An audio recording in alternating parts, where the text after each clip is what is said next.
None of the bad stuff, just inherently good for you. A sunscreen that would work, powerful to feel confident, but without a list of inside. You are going to be amongst the first in America and indeed the world to own Soleil. We have 3 sizes. I want to quickly go over the pricing. There is a 2 ounce, a 4 ounce, and a 6 ounce. Many of you ordered this last week. I know that. Andrew, where can we start? Well, first of all, what's amazing is we had a sunscreen product almost 20 years ago. The pricing today is better than the pricing that we had then. It's unlike it was. This is a labor of love, and it's a product that is important for us all to be aware of, that we should use sunscreen when we go outdoors. Either wear a protective clothing. I spend a lot of time exercising outdoors. I wear sunscreen, of course, but I also wear sunglasses that cover my eyes very effectively, and I also wear a hat.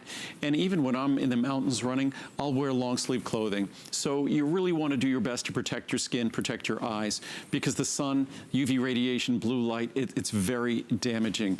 Our sunscreen is over 50% water, so it doesn't have that greasy property of typical sunscreen.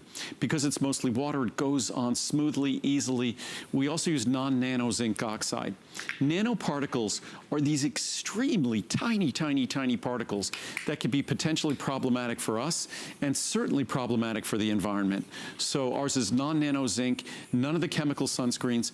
Chemical sunscreens shouldn't exist. They shouldn't be placed on anyone's body. And unfortunately, we place them not only in our bodies, but we put them on children's bodies as well. It's just, to me, they're just chemicals that should not exist at all. The science, the research. In fact, I have all these interesting charts here, but just we'll read this one first. This is from our government, from the U.S. Federal Register. This is a proposed rule from just about a month ago.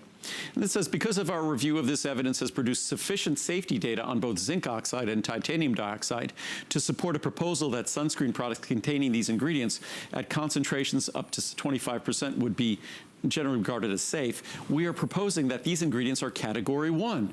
That's a great thing, Category 1. Because the public record does not currently contain sufficient data to support positive, generally regarded as safe determinations for sinoxate, dioxybenzone, all the different chemical sunscreens there, we're proposing that these ingredients are Category 3. Nearly all of these sunscreen active ingredients also have limited or no data characterizing their absorption. Wow. Meaning their absorption into our skin, which there's a lot of data saying that they absolutely are absorbed into our skin. So then, just knowing that, you'd think, okay, I should only use zinc oxide or titanium dioxide. Yeah. And of course, zinc is the better choice. It goes on easier, and if you look, actually, let's use this chart first. So if we look at this chart first, these are all the different sunblocks that are approved and legal. There's only one sunblock that blocks both UVA and UVB. Okay. It's zinc oxide. Titanium dioxide is fairly good at UVA and good at UVB. Yeah. All the other chemicals, they're very good at UVB. They're either not good at all or only somewhat good at UVA. So what they do is they end up having to combine these together, and you get high levels of 3 different chemical sunscreens. So, and again, I wouldn't put these on my worst enemy's body. That these are just chemical sunscreens as far as I'm concerned. When you have a perfectly natural and safe sunscreen in zinc oxide, these should never be used. Are most of us today, most of us across the country buying chemical sunscreens? Yes. Yeah, and chemical sunscreens can go on easier, they can seem nice. The zinc oxide tends to have that whitening effect in a typical product. Mine does not. No, it doesn't. But the chemical sunscreens, they're absorbed into your skin. As I said, many of them, you'll put them on your skin. If you were going to if you gave a blood or urine sample to your doctor, he could tell you what sunscreen you put on your body. Wow. That would not happen with zinc oxide. Doesn't penetrate into the skin. And just to give you a list of the features, ours has been dermatologist tested. It's noncomedogenic. It's not only is it non-sensitizing to the skin, it's soothing to the skin.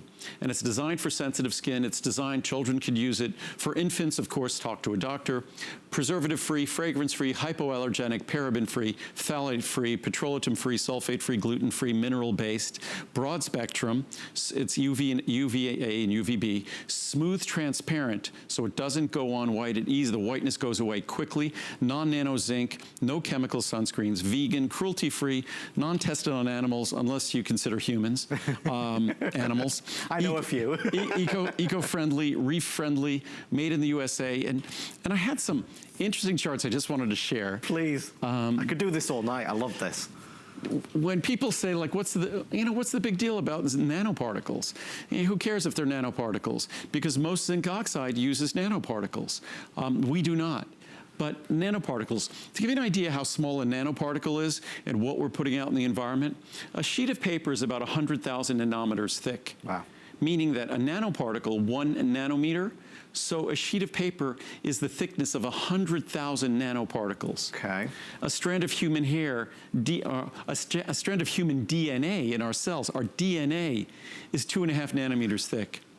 So when we're talking about these particles, there are 25,400 nanometers in an inch. Wow. A human hair is approximately 80 to 100,000 nanometers thick. Oh my God. Human hair. A single gold atom is about 1/3 of a nanometer in diameter. Fingernails grow about 1/2 inch every month, or 1 nanometer a second. Oh my gosh. But these are, so a nanometer is 1/billionth of a meter. A meter is about a yard. Right. A meter is 3 feet.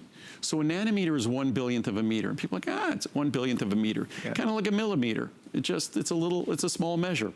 No, a nanometer is truly frighteningly small.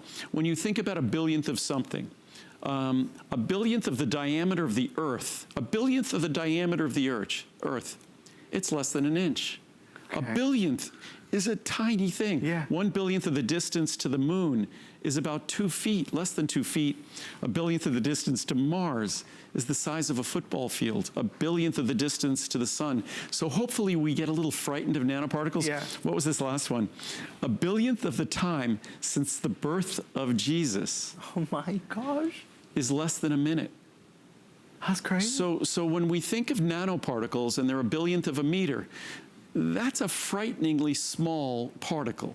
And that particle isn't good for us and isn't good for the environment. And you don't need it to make the perfect sunscreen. So we're non-nano zinc. So hopefully all those crazy little numbers and statistics didn't bore you to death. But it's almost a perfectly rated product also. It's the best sunscreen in the world. As you can see, the best sunscreen in the world. It's the only one I will now use going forward. I'd have been using it if it had been available, but it hadn't been. So no, I encourage you. Soleil, Soleil, Soleil. Yep. Okay. Oh, well, so what you did for sweetness